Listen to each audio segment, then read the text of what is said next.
OK, the devil will be in the detail and the Prime Minister is headed to the UK for G7. But first up, Singapore. A travel bubble was discussed, but the Prime Minister of Singapore, Simon Birmingham, said that most Australians and Singaporeans will need to be vaccinated. I think he used the word majority. At the moment in Australia, it's 2.6%. In Singapore, it's 33%. So this isn't going to happen until next year, is it?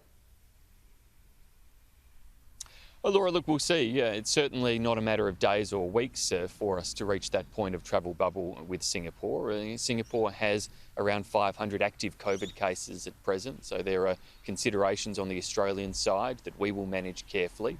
We've got around 5.5 million doses of vaccine that have been delivered across Australia now, and we're seeing that rate continue to grow strongly. And of course, as we now see more Australians receiving their second doses, we will see those full vaccination statistics you mentioned grow quickly, as we've seen the first vaccination statistics growing very quickly to that point of us having 5.5 million doses administered.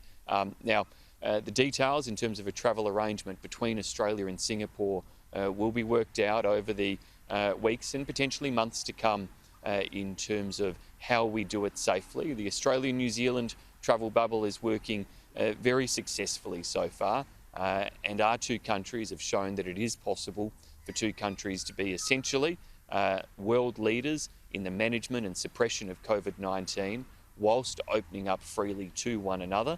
And ideally we'll get to a point with Singapore, but it will probably have to be on slightly different terms, noting the greater challenges they've faced with COVID and the fact that by the time we get there, we will have had greater vaccine administration in both countries.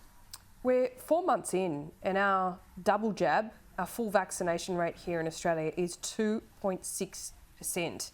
What's fast about that?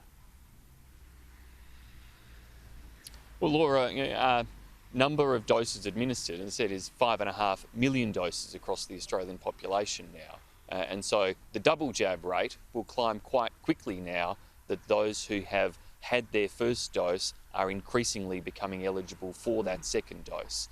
So we'll see that second dose rate grow quickly. It's important to remember that the first dose itself is shown in studies to reduce the rate or likelihood of serious illness or impact from COVID-19 by around 80%. The first dose is crucially important and provides a huge level of protection compared to not having the vaccine. And so getting through those first doses is crucial, but so too are the second doses, and that rate will now grow just as the weeks elapse, noting that for the majority of vaccines administered in Australia, 3.6 million doses to date of AstraZeneca, there's a 12-week gap required between the administration of those doses. But you've now seen the Health Minister a couple of weeks ago have his second dose of AstraZeneca, having been one of the first in the country, and that will only grow quickly as we pass through the next few weeks.